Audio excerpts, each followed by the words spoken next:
기도하겠습니다. 하나님 감사합니다. 우리가 예배하게 하시니 감사합니다. 이 시간 성령으로 보내주시고 성령 충만하게 하셔서 주의 말씀을 깨닫게 하시고 성령으로 그 말씀대로 살아낼 수 있는 힘을 더하여 주시옵소서. 감사드리며 예수님 이름으로 기도합니다. 아멘. 여러분, 코로나 기간이지만은 여러분 잘 지내고 있는 줄로 믿습니다. 요한복음 13장에서 16장까지를요 다락방 강화라고 합니다. 그 다락방 강화의 내용은 예수님께서 인류 구속을 완성하기 위해서 십자가에서 죽음을 당하시기 전에 제자들과 마지막으로 가진 만찬 자리인 마가의 다락방에서 있었던 여러 가지 일들을 기록한 것이 다락방 강화입니다. 여러분, 이 다락방 강화에는 많은 비유가 있습니다. 비유라는 헬라어 말은요 파라볼레인데 영어의 파라볼의 어원격입니다. 숨은 뜻이 있는 말들입니다. 숨은 뜻이 있기 때문에요 들으면 애매한 소리로 들립니다. 이 말이 무슨 말이지 곱씹어서 생각하지 않으면 그 의미를 놓쳐버리기 쉬운 말이 비유라는 파라볼입니다. 파라볼레입니다. 예를 들면 요한복음 13장에 예수님이 곧 십자가를 질 것이고 그 후에는 아버지께로 승천하실 것이라는 것을 아시고는 13장 첫 부분에는 세상에 있는 자기 사람들을 사랑하시되 끝까지 사랑하셨다는 말로 시작하고 있습니다. 그 사랑을 예수님께서 어떻게 나타내셨습니까? 13장에 보면요 세족식으로 나타내셨습니다. 제자들의 발을 씻기시는 예수님으로 그 사랑을 표현했다는 것입니다. 그 행위를, 그 발을 씻기는 행위, 그 행위로만 생각했던 베드로는요 선생님, 저의 발을 절대로 씻기지 못합니다. 어떻게 선생이 제자의 발을 씻길 수 있습니까?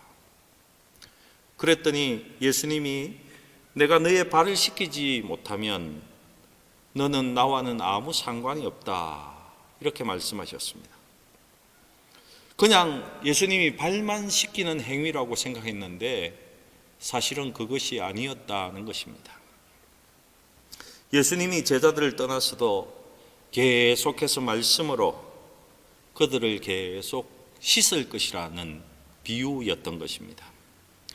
계속해서 말씀으로 씻을 것이라는 의미로 예수님이 그날 제자들의 발을 씻겨 주신 것입니다. 그러니 어떻습니까? 이 비유적인 행위를 곱씹어 생각하지 않으면 그 의미를 쉽게 놓쳐버린다는 것입니다.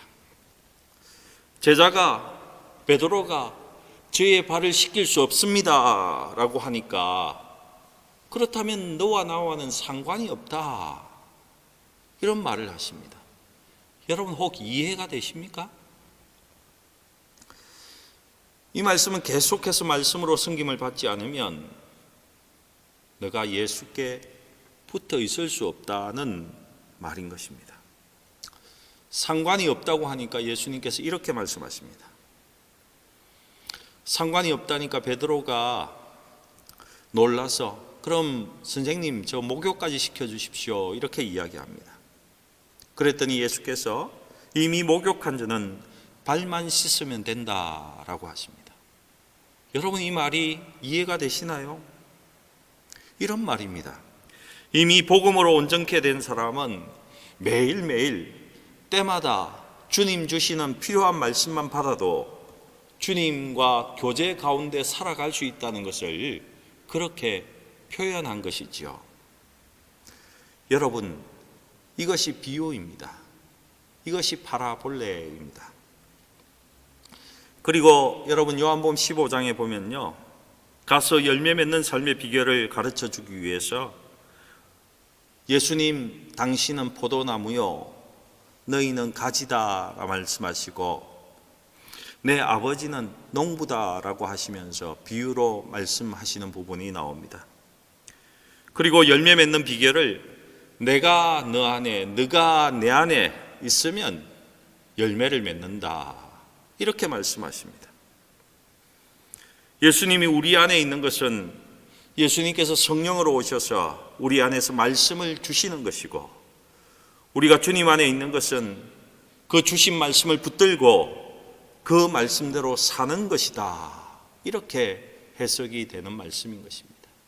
하지만 처음 들을 때는 이게 무슨 말이지 할 수밖에 없습니다. 내 안에 계신 성령으로 오신 예수 그리스도의 말씀대로 따라 살아가면 저절로 열매를 맺게 된다는 말씀을 그렇게 하신 것입니다. 여러분, 이런 비유의 말씀들은 우리가 깊이 곱씹지 않으면 그 의미를 파악할 수가 없습니다. 여러분, 이 다락방 강화 가운데에 많은 비유를 사용하셨는데요, 그 중에서도 예수님의 제자들이 가장 머리 아픈 비유가 하나 있었습니다. 여러분, 무엇인 줄 아십니까? 조금 있으면이라는 이 예수의 표현입니다. 조금 있으면 너희가 나를 못 본다라고 예수께서 말씀하십니다. 그리고는 또 조금 있으면 너희가 나를 보게 될 것이다, 이렇게 말씀하세요. 참 정말 이게 무슨 말입니까? 이해가 될 수 없는 말씀을 하고 있는 것입니다. 왜 조금 있으면 못 본다 해놓고 또 조금 있으면 본다고 말씀하고 계십니까? 이해가 되십니까? 조금 있으면 못 본다, 조금 있으면 본다는 이야기가 주님이 가르치고 있는 도중에 아마도 잠시 브레이크 타임, 휴식 시간을 가진 것 같습니다. 그 쉬는 시간에 제자들이 모였습니다. 서로 이렇게 물어봅니다. 너는 조금 있으면이라는 말이 무슨 말인지 알아? 좀 이해가 되나? 나는 도통 알지 못하겠어. 이렇게 질문을 서로 하였다는 것입니다. 예수님 제자 사이에서 이런 질문이 오가는 것을 아시고는 설명을 해 주십니다. 조금 있으면 너희가 나를 못 본다는 말은 내가 죽는다는 말이다. 조금 있으면 너희가 나를 다시 본다는 것은 내가 부활해서 너희를 볼 수 있다는 말인 것이야. 좀 더 궁극적으로 설명하면 내가 부활해서 성천해서 성령을 보내어 줄 것이고, 그 성령은 인격적으로 예수 그리스도 나의 영이기 때문에 내가 다시 성령으로 너희 가운데 와서 너희를 보게 될 것이다, 이런 말씀을 그 속에 하고 계시다는 것입니다. 그리고는요, 부활하고 성천하셔서 내가 성령을 보내주어야만 너희가 진실로 살 수 있다, 하나님의 말씀으로 살 수 있다, 이런 말씀을 덧붙이고 계십니다. 그러시면서 성령의 중요한 두 가지를 설명하고 있습니다. 성령이 꼭 너희와 함께 해야 되는 두 가지 이유를 밝히고 있습니다. 첫 번째는 성령이 너희에게 오면 말씀을 깨닫게 할 것이라 하는 것입니다. 그리고 그 말씀대로 살 수 있는 능력을 성령이 준다라고 말씀하십니다. 오늘 성경의 표현대로 하면 23절 말씀에 그날에는 너희가 아무것도 내게 묻지 아니한다는 말씀인 것입니다. 여러분, 그전에는 제자들이 예수님께 꼬치꼬치 물었습니다. 왜 그렇습니까? 제자들이 예수님의 말을 알아듣질 못하니까 계속 물어보았습니다. 조금 있으면 다시 나를 보게 되는 그날에는, 우리 예수님이 다시 성령으로 오실 그날에는 너희가 나에게 더 이상 묻지 않아도 된다, 이렇게 말씀하십니다. 왜 묻지 않아도 됩니까? 그 성령이 나 예수가 했던 말을, 그리고 앞으로 오셔서 그 할 말을 너희가 다 깨닫게 하고 이해할 수 있게끔 해주기 때문이다 라고 말씀하고 있는 것입니다. 여러분, 우리가 하나님의 말씀을 깨닫기 위해서는요, 성령의 조명이 반드시 필요합니다. 여러분, 성령 없이 들으면요, 아무리 설교를 들어도 그 말씀을 깨달을 수가 없습니다. 하나님의 말씀을 읽어도 이해가 되지 않습니다. 여러분, 하나님 말씀을 깨닫지 못하고 여러분 신앙생활을 할 수 있습니까? 성령으로 인해서 하나님 말씀을 깨닫지 못하고 신앙생활을 하면 어떻게 됩니까? 자기가 자기 자신의 종교를 만들게 됩니다. 자기 마음대로의 기독교를 만들게 된다는 것입니다. 여러분, 반드시 하나님의 말씀을 깨닫고 신앙생활을 하셔야 됩니다. 그리고 깨닫기 위해서는 성령이 반드시 필요한 것입니다. 성령이 오셔야 하나님의 말씀을 깨달을 수 있고, 더 나아가서 그 성령으로 하나님의 말씀대로 살아낼 수 있는 것입니다. 이것이 우리에게 반드시 성령이 오셔야 하는 이유인 것입니다. 내가 조금 있으면 너희가 나를 보지 못하고 조금 있으면 너희가 나를 다시 볼 수 있는, 성령으로 내가 다시 와서 너희에게 꼭 와야 하는 이유는, 그래야만 너희가 하나님의 말씀을 깨달을 수 있고 너희가 말씀대로 살아낼 수 있기 때문이다 라고 예수님께서 거듭 지금 말씀하고 있는 것입니다. 여러분, 두 번째로 성령이 필요한 이유가 무엇인지 아십니까? 내가 조금 있으면 못 보게 되고, 그리고 조금 있으면 너희를 다시 보게 된다는 그 이유, 부활하고 성천에서 성령으로 다시 와야 하는 이유가 무엇입니까? 그래야지 너희가 하나님께 직접 나가서 하나님과 독대하면서 그 하나님께 기도할 수 있고 그 하나님의 응답을 받을 수 있기 때문이라고 오늘 말씀하고 있는 것입니다.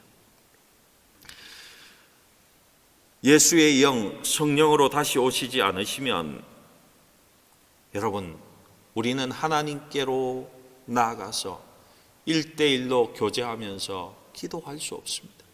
기도할 수 없어요. 구약처럼 누군가 대신해 주어야 합니다. 구약의 제사장들이 대신해 준 것처럼 대신해 주어야 한다는 것입니다. 구약의 제사장들은요, 오는 사람에게 축복도 해주고 죄도 그가 대신해서 하나님께 제사 드림으로 죄 사함도 주지 않았습니까?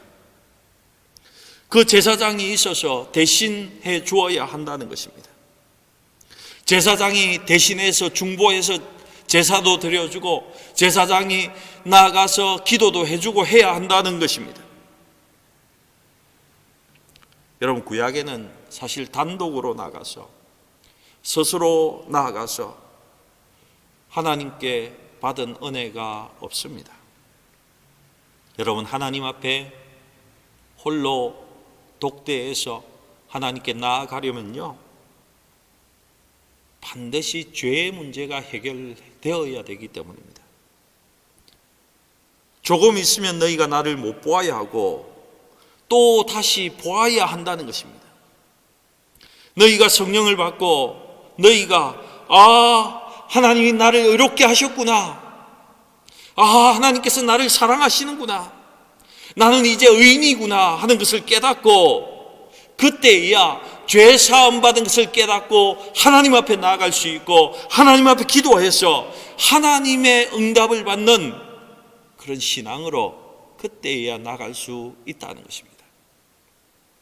여러분, 반드시 성령이 오셔야만 우리가 직접 하나님께 나아가서 만나서 기도하며 응답 받을 수 있습니다. 여러분 모두는 성령 그 하나님과 더불어 살아서 하나님의 말씀을 깨닫고 그 말씀대로 살아내는 은혜가 있고 성령을 받고 살아서 우리 주님과 하나님 앞에 홀로 독대하며 나가는 신앙으로 직접 하나님께 기도하고 직접 하나님께 응답받는 그 하나님과 교제하고 누리는 그 신앙, 그 아름다운 축복을 누릴 수 있기를 주님의 이름으로 기도합니다.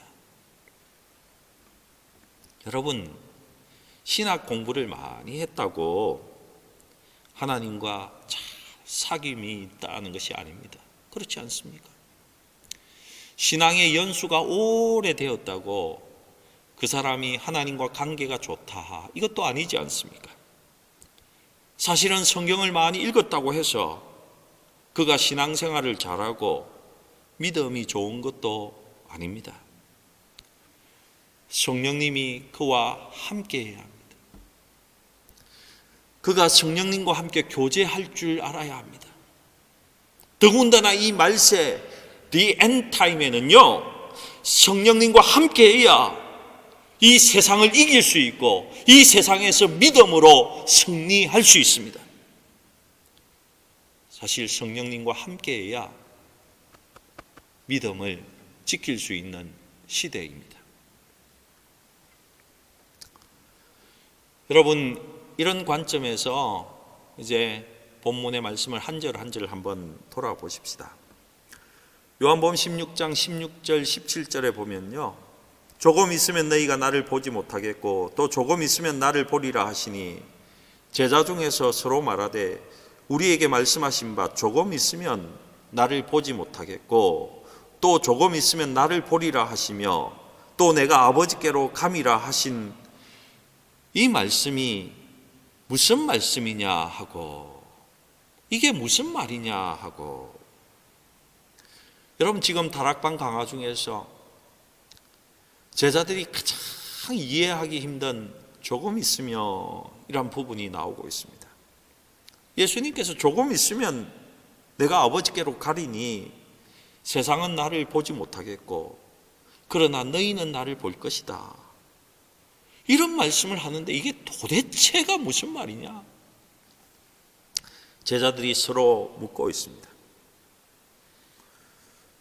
계속 못 보면 못 보는 것이지 왜 못 본다고 하셨다가 다시 또 본다고 하시고, 인간의 머리로 도저히 이해가 되지 않았던 것입니다. 여러분, 여기에 조금 있으면이라는 말은요, 헬라어로 미크론이라는 단어입니다. 이것은 엄청나게 작은 단위입니다. 영어로는 마이크론이라는 단어와 비슷한 것입니다. 그렇게 조금 있으면 너희가 나를 보지 못한답니다. 왜요? 내일 6월절이기에, 내일이면 6월절이기에 내가 십자가에 달려 죽어야 하기 때문에 너희는 나를 보지 못한다고 하신 것입니다. 그리고 계속 못 보는 것이 아니라 조금 있으면 또 본다고 하십니다. 참 이해가 되지 않는 말씀을 하십니다. 여러분, 이 조금 있으면이라는 말은요, 예수님이 한꺼번에 다 이야기하신 말씀이 아닙니다. 그가 한꺼번에 조금 있으면 이렇게 되고 조금 있으면 이렇게 된다고 말씀하신 것이 아니라는 것입니다. 띄엄띄엄 한 번씩 조금 있으면 볼 것이고 조금 있으면 못 볼 것이고, 이렇게 띄엄띄엄 다락방 강화 가운데 나왔다는 것입니다. 그래서 제자들이 예수님 중간중간에 조금 있으면이라고 말씀하셨는데 그 조금 있으면이란 말이 무슨 말이지? 이렇게 질문을 했던 것입니다. 그래서 18절 말씀에 조금 있으면이라 하신 말씀이 무슨 말씀이냐, 무엇을 말씀하는지 알지 못하겠다, 이렇게 이야기하고 있는 것입니다. 예수님이 죽으신다는 말씀인지 아니면 바로 하늘로 승천하시겠다는 말씀인지, 어찌됐든 가면 못 볼 것인데 왜 주님이 또 본다고 하시지? 도저히 제자들이 감을 잡을 수가 없었습니다. 그런 제자들의 모습을 보시고 그 제자의 질문을 아시고 예수님이 말씀하십니다. 예수께서 그 묻고자 함을 아시고 이르시되 내 말이 조금 있으면 나를 보지 못하겠고 또 조금 있으면 나를 보리라 하므로 서로 문의하느냐. 여러분, 여기서 예수님이 아신다, 안다는 말은요, 기노스코라는 말입니다. 그냥 아셨다는 것입니다. 뭔가 제자들의 말을 들어서 그들의 말을 엿들어서 아신 것이 아니라 영적으로 체득적으로 그냥 아셨다는 말이 기노스코입니다. 그리고는 너희들이 이 조금 있음이라는 말 때문에 힘이 들구나 하시면서 대답을 해 주십니다. 20절입니다. 내가 진실로 진실로 너희에게 이르노니 너희는 곡하고 애통하겠으나 세상은 기뻐하리라. 너희는 근심하겠으나 너희 근심이 도리어 기쁨이 되리라. 너희는 곡하고 애통하겠으나 무엇 때문에? 조금 있으면 너희가 나를 못 본다는 말을 나타내고 있는 것입니다. 여러분, 사람이 언제 곡을 합니까? 사람이 죽었을 때에 곡하지 않습니까? 이 말은요, 내가 조금 있으면 내일 6월절에 십자가의 대속의 죽음을 죽을 것이다 하는 것을 예수님이 직접 말씀하고 계신 것입니다. 너희가 나의 죽음을 보아야 하니 너희 제자들은 심히 곡하게 될 것이고 마음이 찢어지는 그 아픔을 너희가 느끼게 될 것이다. 그때 세상은 기뻐할 것이라고 하십니다. 하지만 세상은 기뻐할 것이다. 여러분, 왜 세상이 기뻐합니까? 왜 기뻐합니까?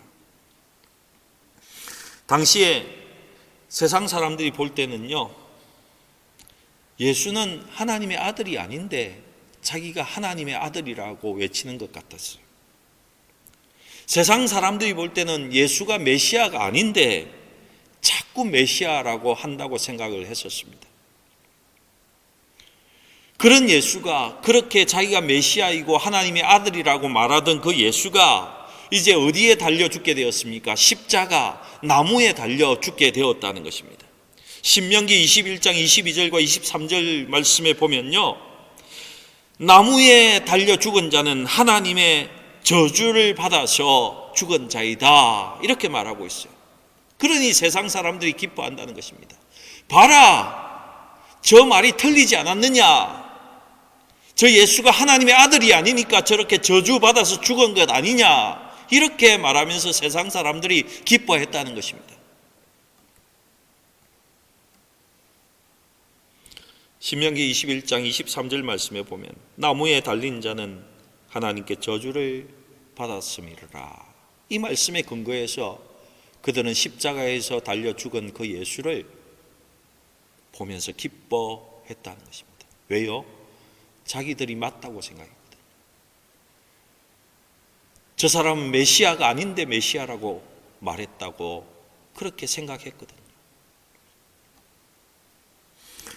근데 16장 20절 마지막 부분에는 이런 말씀을 합니다. 너희는 근심하겠으나 너희 근심이 도리어 기쁨이 되리라.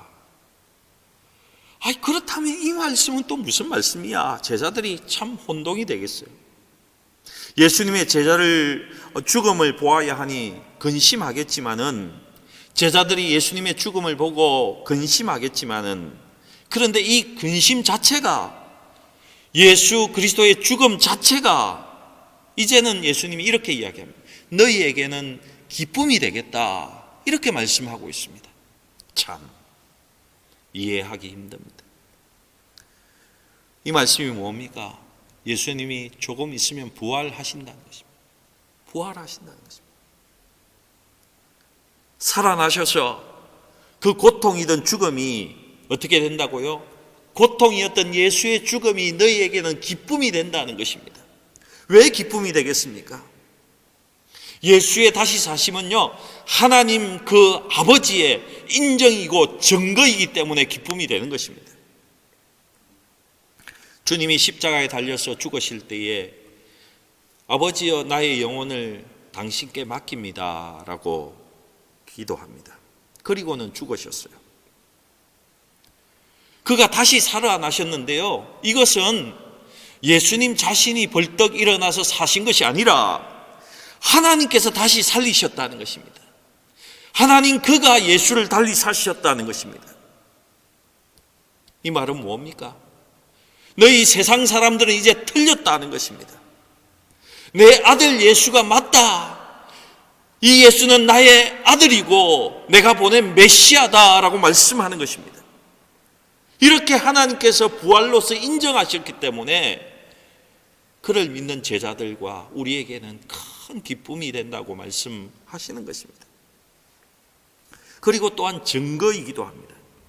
하나님이 다시 예수를 살리셨으니 예수의 죽음은 죄를 대속하는 죽음,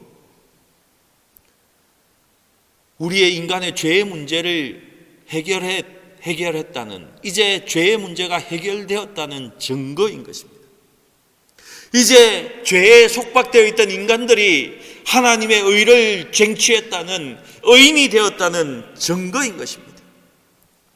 우리가 하나님과는 상관이 없이 살았는데 이제는 하나님의 자녀가 되었다는 증거인이 어떻습니까? 기쁨인 것입니다. 기쁨이 된 것입니다.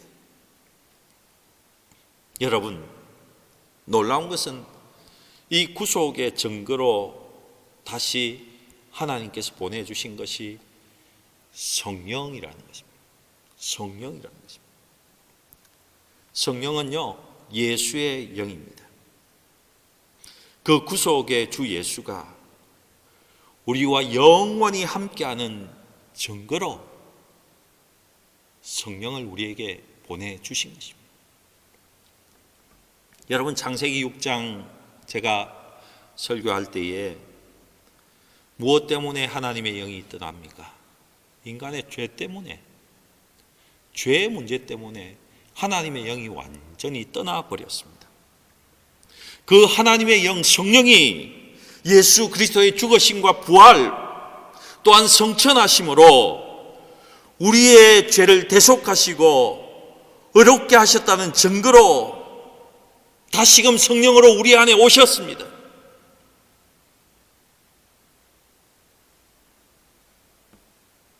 대속의 증거로 우리에게 오시고 이 대속을 우리에게 주시는, 계속적으로 주시는 그 분으로 성령이 오셨다는 것입니다. 그래서 조금 있으면 나를 보지 못한다는 말은요, 내가 곧 십자가에서 죽을 것이고 조금 있으면 나를 보게 된다는 말은 내가 다시 부활해서 너희를 보게 될 것이란 말이고, 또 조금 더 나가면 성천해서 하나님의 우편에서 성령을 보내셔서 그 성령으로 다시 오셔서 너희를 볼 것이라는 말씀인 것입니다. 그리고 예수의 죽음에 대한 슬픔과 다시 부활해서 얻을 기쁨에 대해서 성경은 아이를 낳은 여인의 고통과 기쁨으로 비유하고 있습니다. 21절 말씀에 여자가 해산하게 되면 그 때가 이르렀으므로 근심하나 아기를 낳으면 세상에 사람 난 기쁨으로 말미암아 그 고통을 다시 기억하지 아니하느니라. 여러분, 여인들은 본성적으로 아이를 낳을 때가 되면 두려워하고 걱정 근심을 합니다. 이 아픔을 어떻게 지나갈까? 하지만 어떻습니까? 아이를 낳고 나면 그 고통을 완전히 잊어버리고 그 아이를 위해서 살아가고 조금 있다가 또 다른 아이를 낳게 되지 않습니까? 완전히 고통이 그 아이를 낳은 기쁨으로 인해서 완전히 사라진다는 것입니다. 그리고 22절 말씀에 지금은 너희가 근심하나 내가 다시 너희를 보리니 너희 마음이 기쁠 것이요 너희 기쁨을 빼앗을 자가 없다라고 말씀하십니다. 지금은 너희가 나의 죽음으로 인해서 근심하지만은 내가 부활해서 내가 너희를 다시 볼 때에 너희 기쁨은 아주 클 것이고 또한 그 기쁨은요 아무도 가져갈 수 없답니다. 빼앗아갈 자가 없다는 것입니다. 이 기쁨은 예수를 다시 보았기 때문에 얻는 기쁨이기도 하지만요, 부활의 인정이요 그 부활은 인정이요 증거이기 때문이라고 제가 말씀드리지 않았습니까? 어떤 인정이고 증거입니까? 세상은 틀렸고 믿는 너희가 옳았다는 하나님의 인정이요 증거이기 때문입니다. 너희가 옳게 믿었다는 것의 증거라는 것입니다.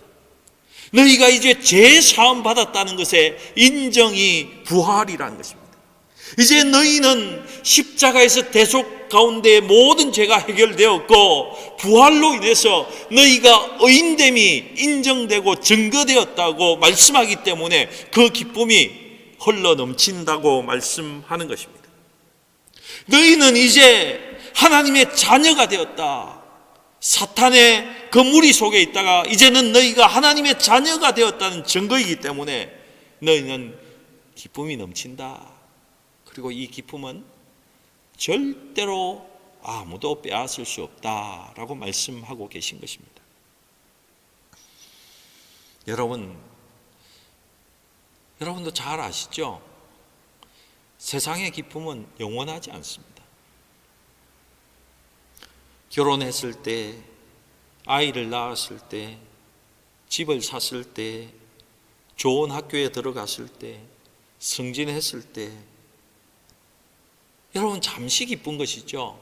사실 영원하지 못한 기쁨입니다. 하지만 우리 예수 그리스도의 십자가의 죽음과 그 부활로 인한 기쁨은요, 영원한 기쁨입니다.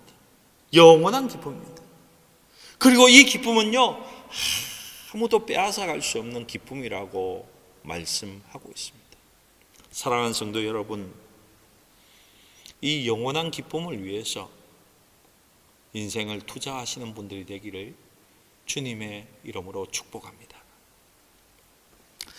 그리고 23절입니다. 그날에는 너희가 아무것도 내게 묻지 아니하리라. 내가 진실로 진실로 너희에게 이르노니 너희가 무엇이든지 아버지께 구하는 것을 내 이름으로 주시리라. 지금까지는 부활하신 주님으로 인한 그 주님을 만나는 기쁨이었다면요, 방금 읽은 23절에서는 예수가 하나님 아버지 우편에 성천하셔서 성령을 보내주시는 그 성령으로 다시 오신 예수님을 보는 기쁨을 말하고 있습니다. 예수님이 부활하시고 성천하셔서 예수의 영으로 성령으로 다시 오실 때 어떤 일이 생깁니까? 우리에게 두 가지 은혜가 임하게 되어 있습니다.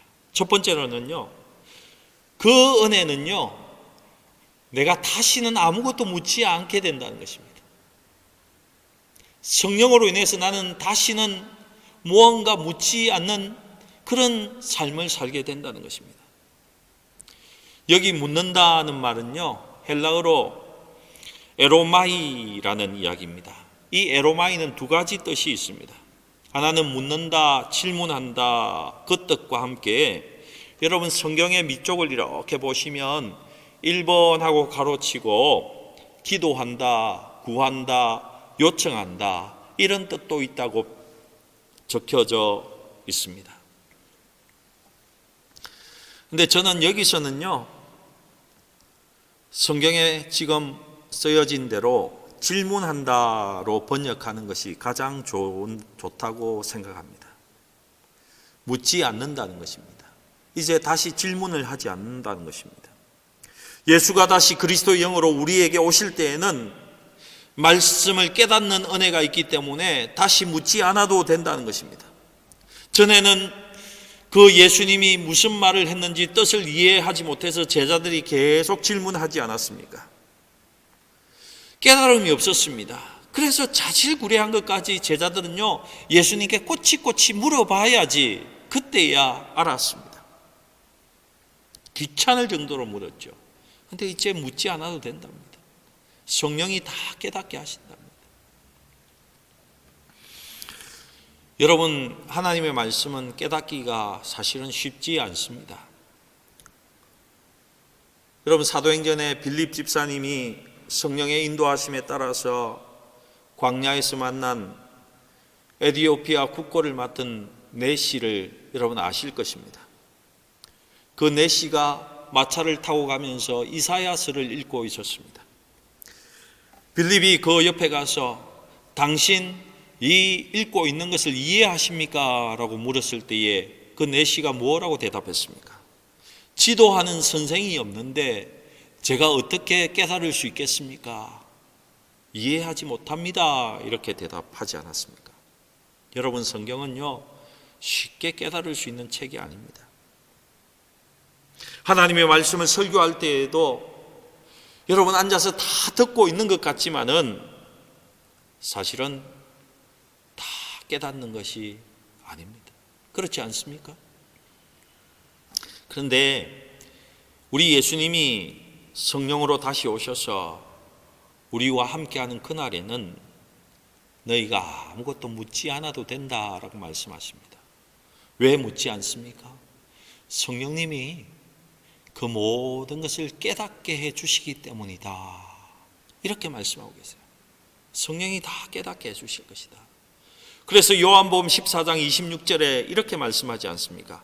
보혜사 곧 아버지께서 내 이름으로 보내실 성령, 그가 너희에게 모든 것을 가르치고 내가 너희에게 말한 모든 것을 생각나게 하리라. 이렇게 말씀하고 계십니다.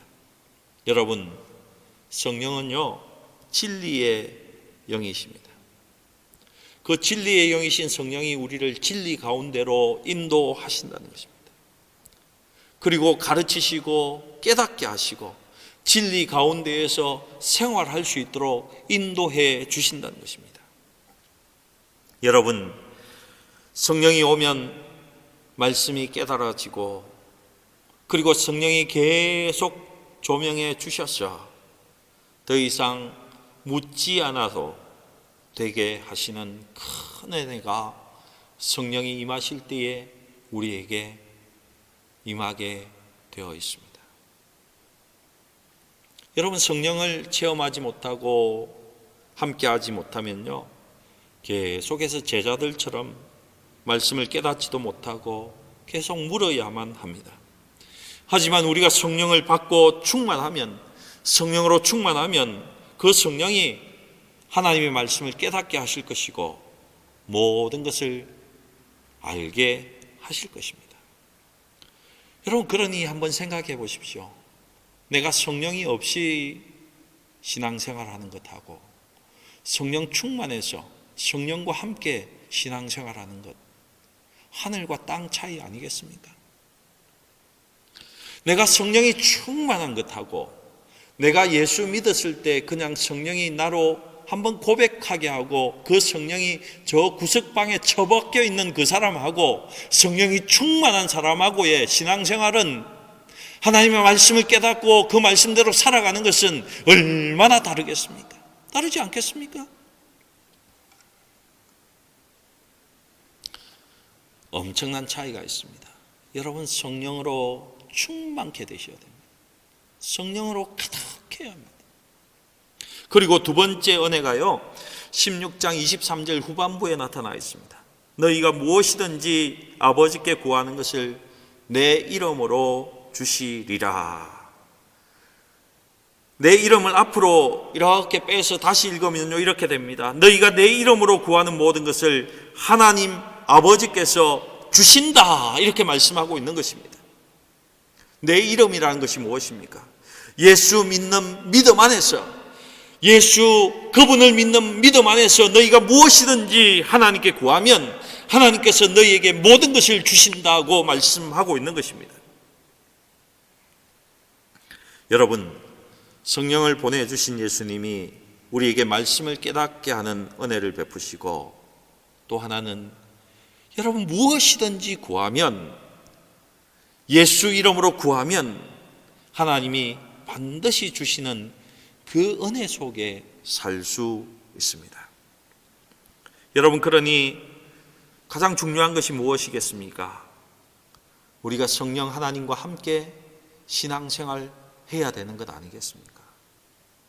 성령과 함께하는 신앙생활은 진리의 말씀을 깨닫고 그 말씀대로 살게 하실 것이고, 무엇이든지 예수 이름으로 구할 때에 하나님께서 주시는 은혜 가운데에 살아가게 가게 된다는 것입니다.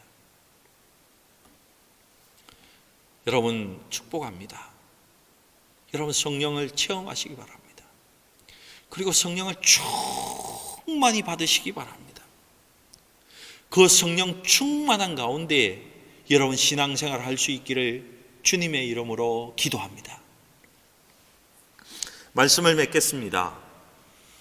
조금 있으면 너희가 나를 보지 못할 것이다. 무슨 말이었습니까? 십자가의 죽으심으로 우리의 죄를 해결해 주시겠다는 말씀이었습니다. 조금 있으면 나를 보게 될 것이라 하는 것은 무슨 말씀이었습니까? 예수의 부활로 인해서 너가 믿었던 것이 옳았다. 너는 이제 죄에서 대속함을 받았다. 너희는 이제 의인이 되었다. 너는 이제 죄짐이 없다. 이제 너는 하나님의 자녀가 되었다는 인정과 증거로 인한 기쁨이 충만하게 된다. 그래서 주님이 다시 보게 된다고 하신 것입니다. 그런 후에 성천하시고 다시 성령으로 오신 예수를 볼 때에 진리를 깨닫게 할 것이고 이제 스스로 하나님 앞에 나아가서 무엇이든지 구하면 예수 이름으로 무엇이든지 구하면 얻게 되는 은혜 속으로 들어가게 되는 것입니다. 여러분에게 다시 한번 축복하고 말씀드립니다. 성령과 함께하는 믿음으로 나가시기 바랍니다. 성령을 받은 믿음 가운데 신앙생활을 하시기 바랍니다. 성령 충만한 가운데 믿는 믿음 생활을 하셔서 진리 가운데 기뻐하시고 진리가 여러분을 이끄시는 것을 내가 체험하게 하시고 그 가운데 예수 이름으로 무엇이든지 구해서 하나님이 주시는 체험이 있는 신앙생활로 나갈 수 있기를 주님의 이름으로 축복합니다. 여러분 성령을 사모하시기 바랍니다. 성령을 사모하시기 바랍니다. 성령 충만해서 살아가는 성도가 되시기를 바랍니다. 그래서 성령의 조명 아래 말씀을 깨닫고 그 말씀으로 인한 기쁨이 넘치고 그 말씀으로 살아낼 수 있는 그런 신앙의 정복자가 되고 또한 예수 이름으로 무엇이든지 구할 때마다 그 성령 하나님으로 인해서 그 하나님께서 모든 것을 주시는 그 은혜 속에 살아가시는 하나님의 자녀들 되기를 주님의 이름으로 축복합니다. 기도하시겠습니다. 하나님 아버지 감사합니다. 우리와 함께 하시니 감사합니다. 영광 받아주시고 우리에게 성령으로 충만케 하셔서 주님 약속하신 주님께서 말씀하신 조금 있으면 이 말씀 가운데 있는 그 진리가 우리 가운데 흘러넘치도록 역사하여 주시옵소서. 감사드리며 우리 구주 예수님의 이름으로 기도드리옵나이다. 아멘.